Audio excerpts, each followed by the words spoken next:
Hello there, a very good evening and welcome to another edition of Primetime News on TV1. Of course, today is a very special day. We mark the dawn of the Sinhala and Tamil New Year today. So from the onset of tonight's bulletin, let me wish all our viewers out there a very happy and prosperous Sinhala and Tamil New Year out to you all, as well as our country as a whole. Let's start off tonight's bulletin with a look at your top stories, as we do always.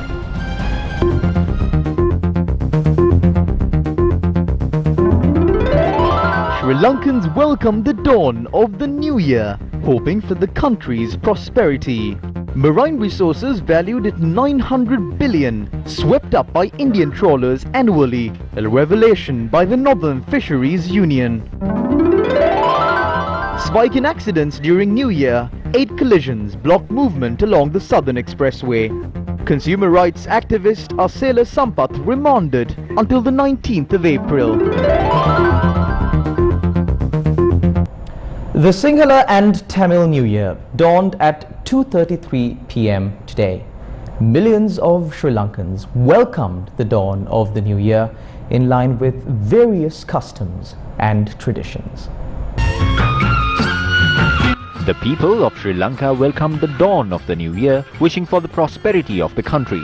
The preparation of meals took place at the auspicious time of 6:17 a.m. today. The auspicious time for commencing work, transactions and partaking in meals was 7:41 a.m. This was done while being dressed in light green clothes.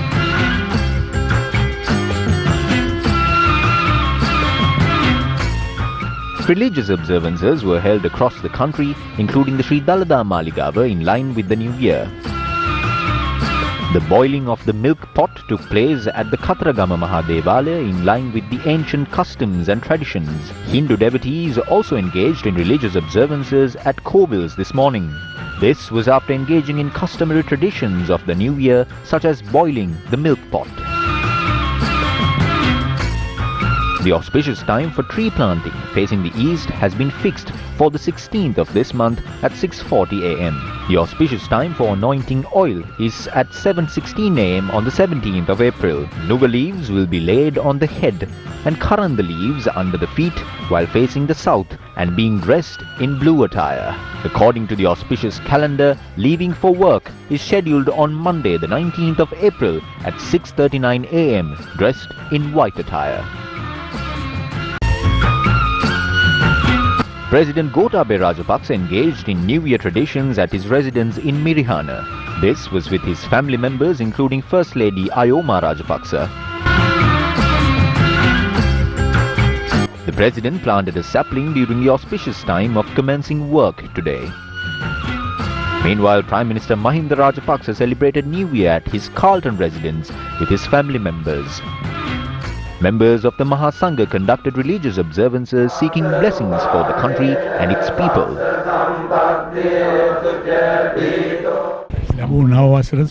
ශ්‍රී ලංකා වාසී සියලු දෙනාටම සුබ අලුත් අවුරුද්දක් වේවා කියලා මම ප්‍රාර්ථනා කරනවා. Shiranti Rajapaksa also joined the celebrations by playing the Rabana.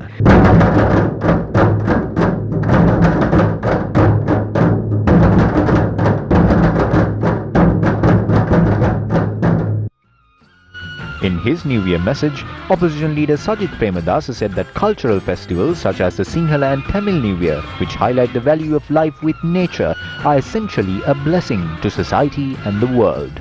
The opposition leader stated that the New Year is a special event that teaches the lesson of prosperity. Former President Maithripala Sirisena also celebrated the New Year today.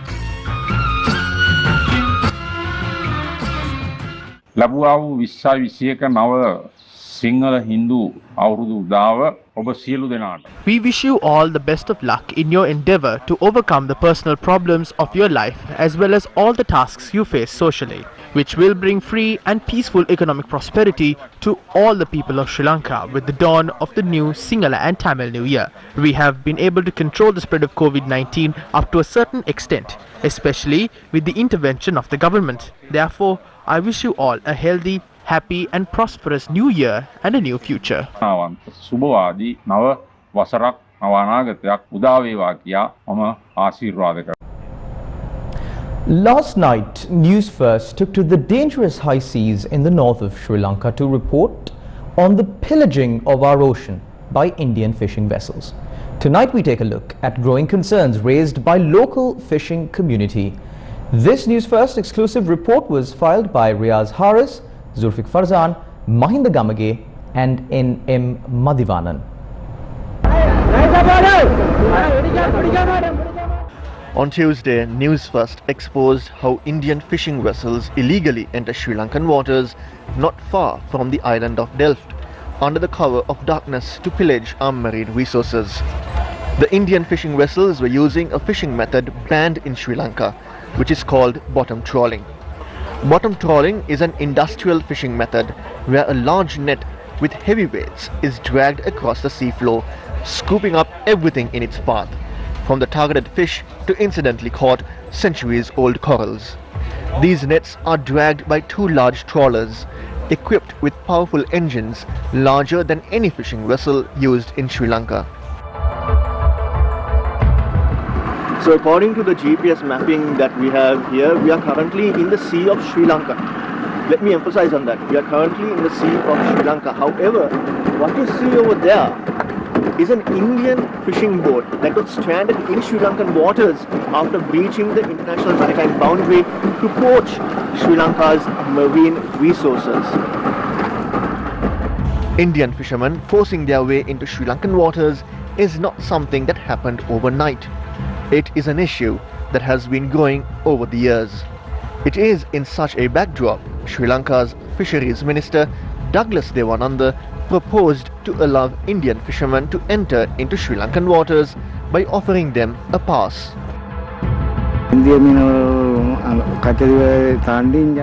Indian fishermen are already destroying our valuable marine resources, and now there is an attempt to offer passes for them to come here. We oppose this move. If this situation continues, the word fish will be limited to text on a paper. Indian trawler boats came close to the island of Delft, which is 16 to 17 nautical miles away from the island of Kachativu. They even proceeded to Irunativu. They destroyed the nets that we purchase at a high cost, sometimes valued in the hundreds of thousands. If permits are offered to them, why do we need a maritime boundary? The chief of the Northern Province Fisheries Association, M.V. Subramaniam, speaking to Newsfirst, said that marine resources valued at approximately 900 billion rupees are looted by Indian fishing vessels annually. Marine resources valued at approximately 900 billion rupees are looted by Indian fishing vessels annually. Right now, there are talks taking place over offering Indian fishermen permits to fish in our waters. This has not happened anywhere else, and we are not ready to give up our resources. Every Indian fishing boat entering Sri Lankan waters is connected to Indian politicians. Most of these boats belong to members of the Legislative Assembly in Tamil Nadu. They are sponsoring these illegal acts. Newsfirst questioned Minister Douglas Dewananda over these allegations. If a thief breaks into a house, we chase him away. Why is it different from illegal Indian fishing boats? When a thief breaks into a house, we chase him away. However, what would you do if the thief was armed? India is a powerful nation in the region. This needs to be solved diplomatically. Recently, 54 Indian fishermen were arrested and they were later released through diplomatic dialogue. Even though the minister says diplomatic dialogue is required to solve the issue, Indian fishermen continue to breach the India-Sri Lanka maritime boundary and cause difficulties to Sri Lankan fishermen while pillaging Sri Lanka's marine resources. How can we prevent other nations from violating our maritime borders? A decision has been taken to look at it from a humane perspective if they encroach on Sri Lankan waters by mistake 5 years ago. But at present, a baffling statement has been made by the subject minister. Not only this is a green light for smuggling, this will also create many more problems. Our marine resources will be lost as a result of this. If 50 people are allowed to do this, 500 people will take advantage of it. It is quite hard to grasp as to why we are gearing up to breach the agreement that was reached with India. Meanwhile, the All Island General Fisheries Federation, convening a media briefing today, warned about the Indian fishermen invasion. Sirasa and Shakti TV reported about the illegal bottom trawling fishing method used by Indian fishermen, violating the Northern Sea borders. However, as far as the statements of Minister of Fisheries and of the government were concerned, no such violations were taking place. But now it is very clear. The people of this country know the truth. The complaints made by the fishing community of the north was proven with evidence. Now we would like to ask the government not to cover the truth. They are going to issue a permit allowing this in the coming few days. These permits are given to Indian fishing trawlers that pillage our oceans. These permits will also be a green light for the transportation of illegal substances. They cannot postpone this by saying that they will hold discussions with the Indian Prime Minister and provide a diplomatic solution. When India is aggressive towards our country, we cannot just remain timid and silent. We as the All Island General Fisheries Federation request the government to stand on their feet and get involved in this matter so that the pride of our country will be protected.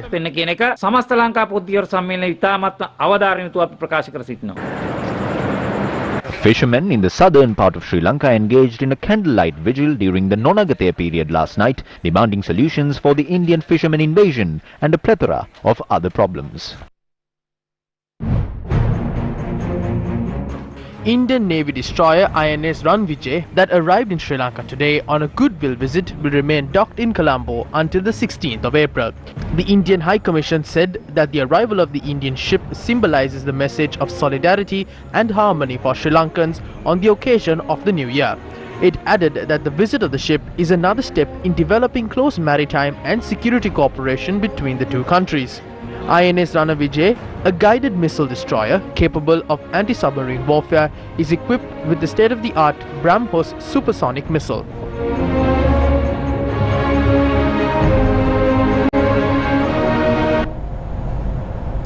In more local news, a consumer rights activist, Asela Sampath, the president of the movement to protect consumer rights, has been remanded until the 19th of April. Asela Sampath, who was arrested yesterday, was produced before the Maligakanda Magistrates Court today. The arrest had been made using a warrant that had been obtained in April 2019. The warrant for Asela Sampath's arrest had been obtained from the 4th Magistrates Court over an incident in which he had threatened officials at the Consumer Affairs Authority. Take care of my children until I come back. I spoke on behalf of the people. I spoke on matters concerning narcotics in schools and the meals of police officers and jailers. Minister Bandula Gunawardena said that I would be arrested. That has happened now. Is it Bandula who is the minister in charge of the police or Sarath Weerasekara? That is all I have to say about the government.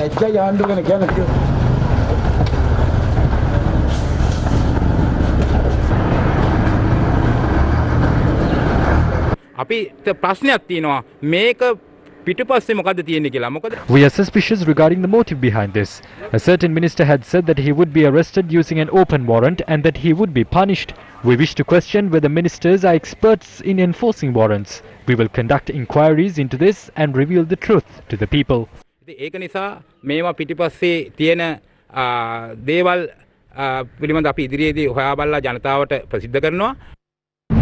Attending New Year celebrations today, State Minister of Cooperative Services, Marketing Development and Consumer Protection Lasantha Aligewana said state institutions should take responsibility for the process of importing carcinogenic coconut oil to Sri Lanka.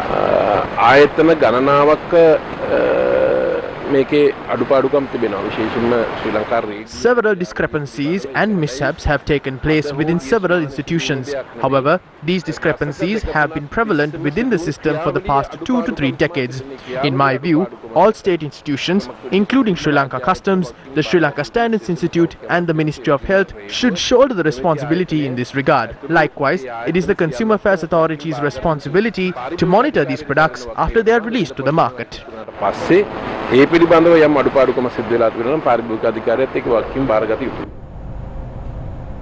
A gazette has been issued prescribing 11 extremist groups under the Prevention of Terrorism Act. According to the Gazette, these groups have been banned in a bid to ensure peace in the country and in the interest of national security, public order and the rule of law.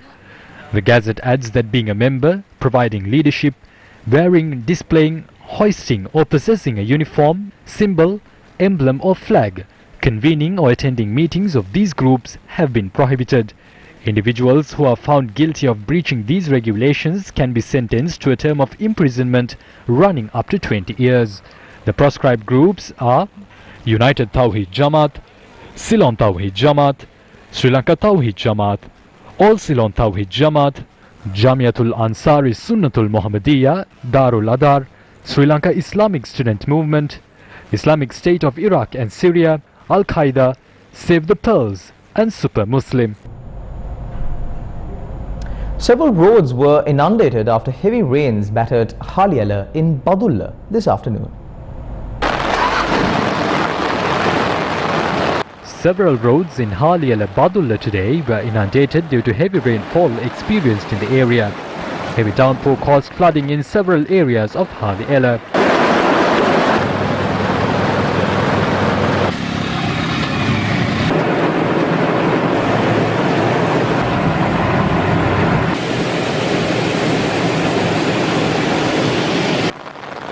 Meanwhile, a mound of earth had collapsed in Abawaka Haliala, disrupting vehicular movement along the Badulla Velimada road for nearly 2 hours.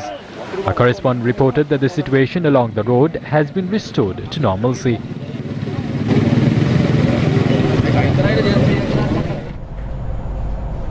Eight vehicles were involved in a collision along the Southern Expressway today between Galanigama and Dodangoda. Heavy traffic was reported along the expressway following the accident. One-way traffic was restricted to one lane along the Southern Expressway following the collision that occurred today. However, all lanes were opened within a few hours for vehicles heading towards Galle.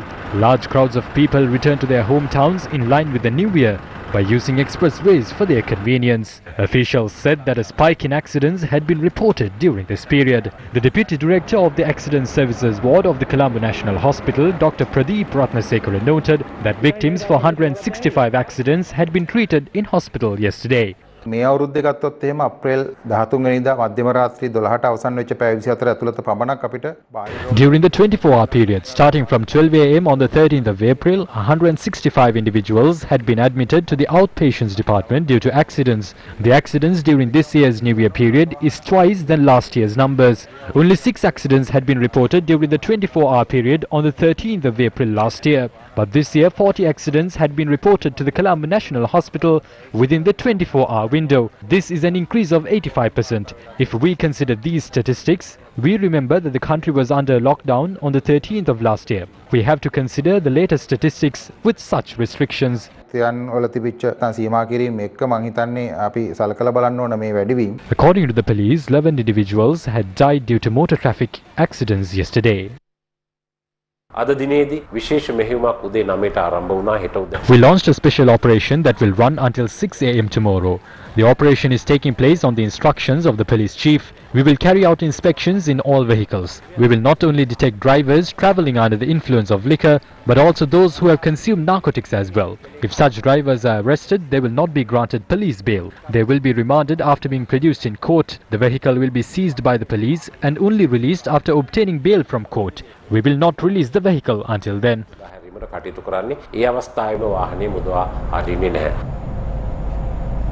Residents of villages in Mahianganaya spent their nights in fear yesterday as well, unlike the rest of their fellow citizens who celebrated the dawn of the Sinhala and Tamil New Year today. This mother was one among many villagers in Rambukyaya in Mahianganaya who were preparing for the new year. But in an unfortunate twist of events, things didn't go as planned for this mother living with her son after losing her husband. An elephant that encroached onto the village last evening attacked their home, shattering the hopes of the family. මට ගොඩක් දුකයි මගේ දරුවා පේනවාගේ මම මේ වතිත් හදාගෙන ඉන්නේ නැත්නම් මගේ දරුවත් මට ඊයේ නැති වෙනවා අපිට සිංහල අලුත් අවුරුද්ද නෙවෙයි අපිට මලගියක් වගේ අද දවසේ ඇයි අපිට මෙහෙම කරන්නේ මේ වනහලියන එකට මම රැස්වීමක් තියෙන දවසේ ගිහිල්ලා මට අලිවැටක් දෙන්න කියලා මං ඉල්ලුවා එහෙමවත් අපි දිහා ඇදලවත් බලන්නේ නැහැ එහෙම කරන්න එපා දුප්පත් අපට කාට කියන්නද මෙව්ව රජේ පාලකයෝ ඡන්දේ ගන්න විතරයි ද අපේ ඡන්දේ විතරයි වටින්නේ අපි වටින්නේ නැහැ මේ කට්ටියට අපි ගැන බලන්න. This is the third time in which elephants have attacked this residence. මොහොතක් මෙයා වුණා නම් අර ජීවිත දෙකක් ඉවරයි නේද? නේ අපේ දරුවෝ තාසයි ඉගෙන ගන්න අපේ දරුවෝ තාසයි දේශපාලනයට යන්න දොස්තරලා වෙන්න ඉංජිනේරුවෝ වෙන්නට අවස්ථාවක් නැහැ මොකද මේ අලි ප්‍රශ්න නිසා ඒ තරම් දුක් විඳිනවා. In what seemed to be a glimmer of hope, the young people in the village have come forward to reconstruct the damaged house. The wild elephant had attacked the door of the house after its attempts to obtain paddy had been obstructed by iron rods in the vicinity. The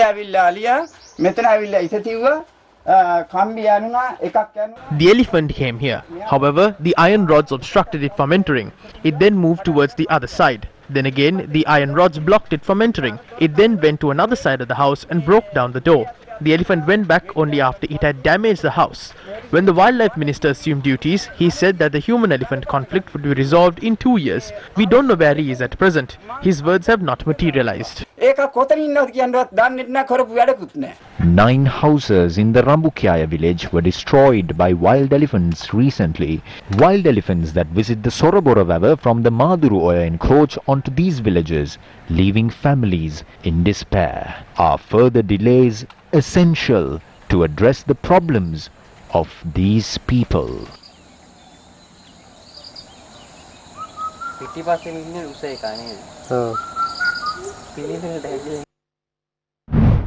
Against a backdrop where people in Mahianganaya are battered by wild elephant attacks, farmers of Valsapugala are merely asking for a safe habitat for wild elephants.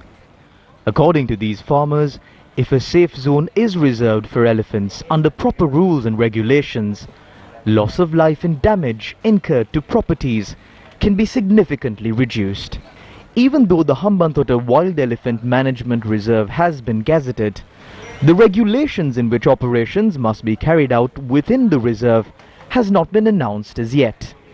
Farmers of Valsapugala continued their Satyagraha campaign on the day of the Sinhala and Tamil New Year today, demanding for the announcement of the said regulations. We got to know that the Wild Elephant Management Reserve has been gazetted through media reports. We are not ready to accept this gazette because they have not informed us as to how regulations will be formed and how this will solve the elephant habitat problem. But we have not been notified. Now we have no option but to celebrate our New Year in this hut. These farmers have to drink porridge during the New Year. The children of the farmers came to visit them in their temporary set-up huts to obtain their blessings for the new year.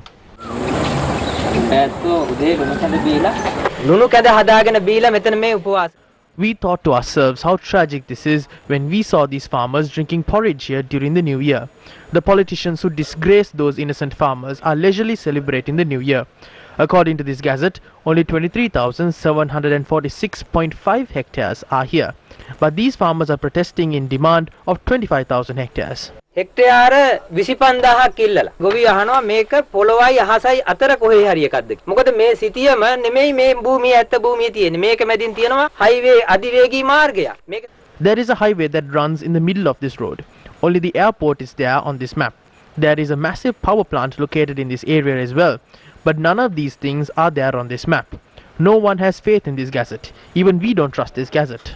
මේ මිනිසුන්ට නෙමෙයි මුළු රටටම විශ්වාස නැහැ අපිට විශ්වාස නැහැ. The Satyagraha campaign carried out by farmers in Mahianganaya, extending their support to the farmers of Valsapugala and demanding for solutions for the human-elephant conflict, entered day 29 today.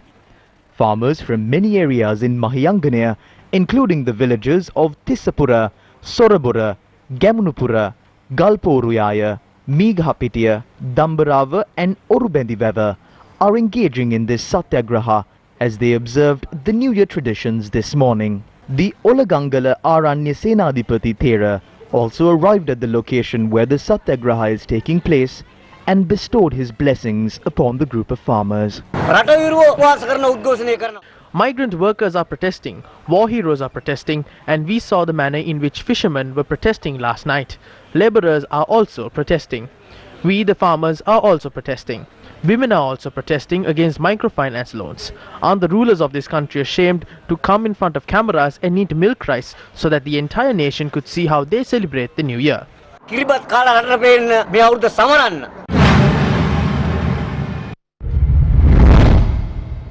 Satyagraha launched by the people of Galgamua, demanding a permanent solution to the human-elephant conflict, entered its 30th day today. They too celebrated the new year in their huts.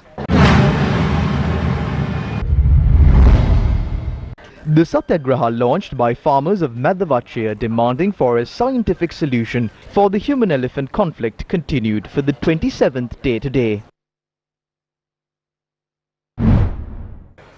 The protest staged in Hinguragoda, demanding authorities to write off debt obtained from microfinance lenders, entered its 38th day today. Two women who arrived from Mullaitivu also joined this protest. Today is a day where we should stay at home and celebrate with our families, but we have been forced to come to the street to find solution to our debt commitments. We expected a response from the government before the new year, but the government is still silent on this matter. The government has imposed import restrictions in the country in a bid to encourage local production. But the million-dollar question here is, have these decisions proved to be effective? Around 500 acres of land falling under the Namaloya project has been cultivated this season. However, farmers say that authorities have not implemented an efficient work plan to purchase their produce. The state minister in charge of this subject had said that a solution will be provided upon taking up the matter with the Director General of Export Agriculture. However, this was the response provided by the Director General of Export Agriculture when farmers contacted him. Sir, Mama, Ampare Namalin Kataran, sir. Sir, Apanake, Adexuma, neither. Ape Rajam to make them a Kahamila Gan Rupial Harsito, Nomela, Ganagila, TV Duna. Mata Dende with the name, Kilo, Panthi Kateha, Kunula, then Inkar Latino, sir. Mukasa make it.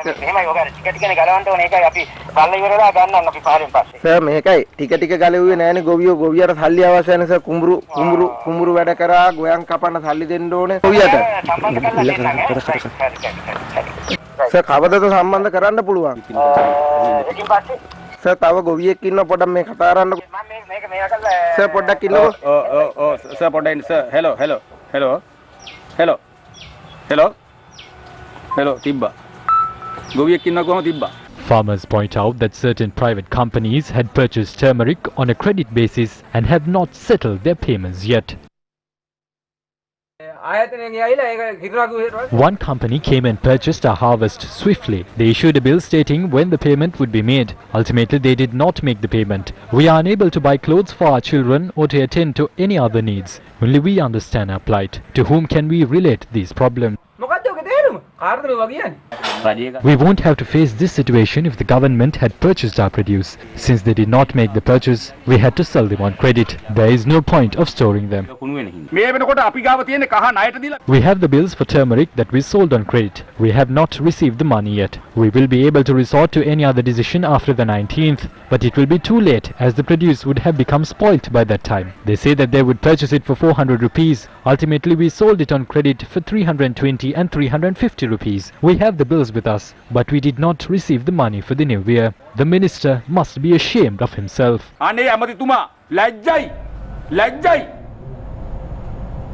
Today is a day of celebration and happiness.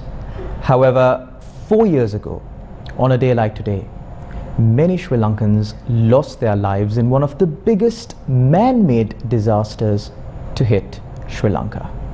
Today marks 4 years since the collapse of the Mithotamulla garbage dump that claimed the lives of 32 people. Our Newsfirst team that visited the Mithota garbage dump today witnessed signs of an impending danger in the area.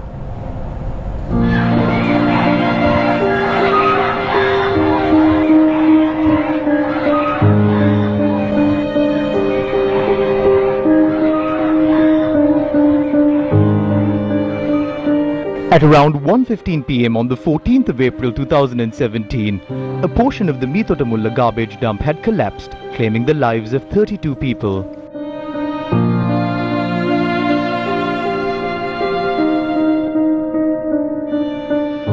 Relatives of those who lost their lives in the tragedy arrived at the site in memory of their beloved family members.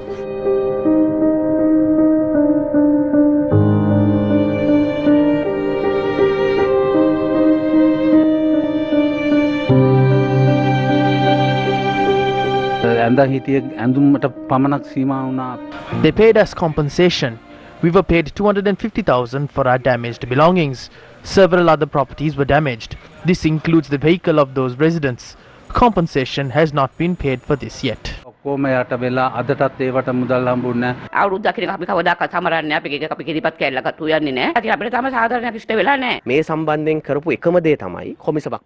only thing they did was to appoint commissions. They appointed commissions for the April 21st attacks and the bond scam. These were all commissions that did not benefit the people at any cost.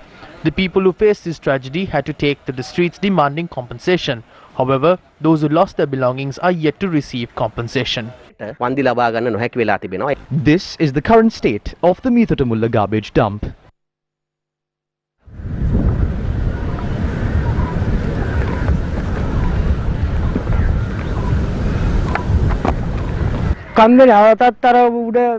Large cracks can be seen on the garbage dump. It has been 4 years. We lost our children in this tragedy. Money cannot replace the value of their lives. The sight of this garbage dump revives horrors for all of us.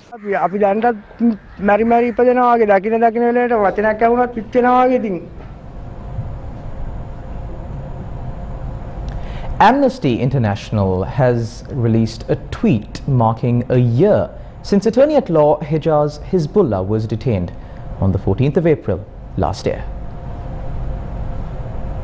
Rights group Amnesty International said that Hejaz Hizbullah has been, quote, denied due process, fair trial and proper access to lawyers of family, end quote.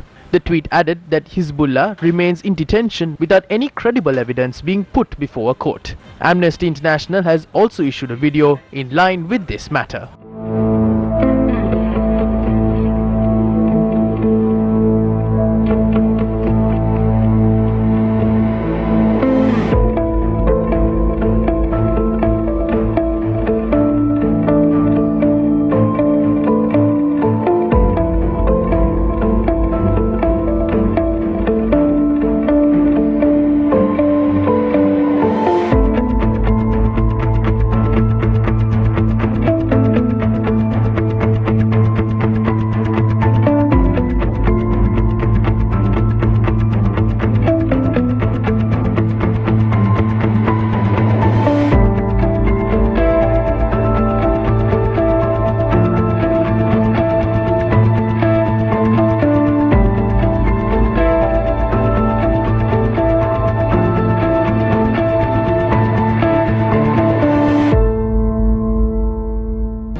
And that's a wrap of Primetime News on TV1 for tonight. To follow details of these stories and more, you can of course log on to our award-winning website www.newsfirst.lk. I'm Charlene Benedict for the News First team with our sign language interpreter for tonight, Taraka Gabriel. Take care and God bless.